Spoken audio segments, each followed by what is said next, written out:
কিন্তু আপনি যদি মোটা দাগে হিসাব করেন ভিলেনের সংখ্যাই বেশি পাবেন। সোহান তার 6 বলে 12 রান, তার একটা ক্যাচ এবং অবভিয়াসলি রান আউটটা, তার পারফরমেন্স এবং অবভিয়াসলি নাসুমের কথাও তো বলতে হয়, তিনি তো আসলে টুর্নামেন্টে প্রথমবার সুযোগ পেলেন এবারের আসরে, সেই জায়গা থেকে তার যে বোলিং, এই দুটো পজিটিভিটি নিয়ে কি বলবেন? সোহানের কথাটা প্রথমে বলি।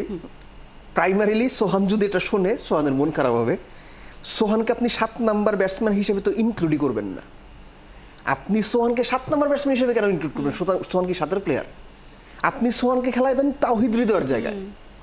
যদি আইডিয়াল আপনি চিন্তা করেন, বাংলাদেশের বেস্ট 11টা ইট ওয়াজ এ নেগেটিভ ডিফেন্সিভ বেস্ট 11, এবং সেটার প্রমাণ হয়ে গেছে আপনার ফিফথ বোলিং অপশনটা যখন 4 ওভারে 55 রান দিছে।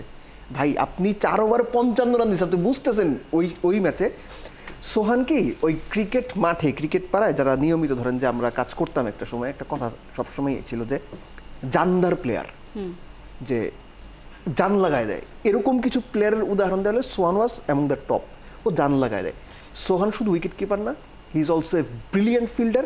সোহানের সবচেয়ে বড় যে গুণটা, সোহান খারাপ করতে পারে, সোহান স্মার্ট থিঙ্কার, খুব দ্রুত সে চিন্তা করতে পারে এবং ডিসিশন নিতে পারে, এবং fortunately most of the cases সোহানের এই ডিসিশনগুলো মাঠে আমরা দেখেছি প্লেয়ার হিসেবে, ক্যাপ্টেন হিসেবে খুব ভালো। হ্যাঁ, তার মধ্যে ফিটনেস বা সবকিছু মিলে ব্যাপারটা আছে।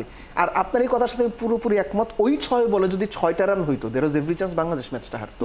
এবং ওই সময় আপনার করিম জানাতের রান আউট, করিম জানাতি বলতে রান আউট, তার যে রান আউটটা, কারণ আপনি 10-11 নাম্বার ব্যাটসম্যানের কাছে যখন আপনার টপ বোলার 2টো ছক্কা খেয়ে যাবেন, তখন আপনি কোনো কিছু নিয়ে নিশ্চিত থাকতে পারবেন না।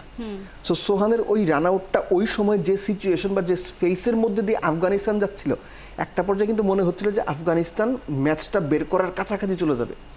সো ম্যাচ জেতানোর ক্ষেত্রে এই 2 জায়গায় সোহানের ইম্প্যাক্ট ছিল হিউজ ইম্প্যাক্ট। এবং শুরুটা নাসুম ছোট্ট করে, কারণ সময় একেবারে শেষ, প্রথম বলে উইকেট পাওয়া যে কোনো অপোনেন্টের জন্যই টাফ, এবং নাসুম যে পরিস্থিতির মধ্য দিয়ে গিয়ে এশিয়া কাপে জয়েন করেছেন বা গিয়েছেন, যে তার পারিবারিক একটা বিষয় নিয়ে যে ঘটনাটা ঘটলো, নাসুমের মাইন্ড সেট আপ ঠিক রেখে এইরকম একটা পারফরমেন্স দেওয়া খুব দরকার ছিল।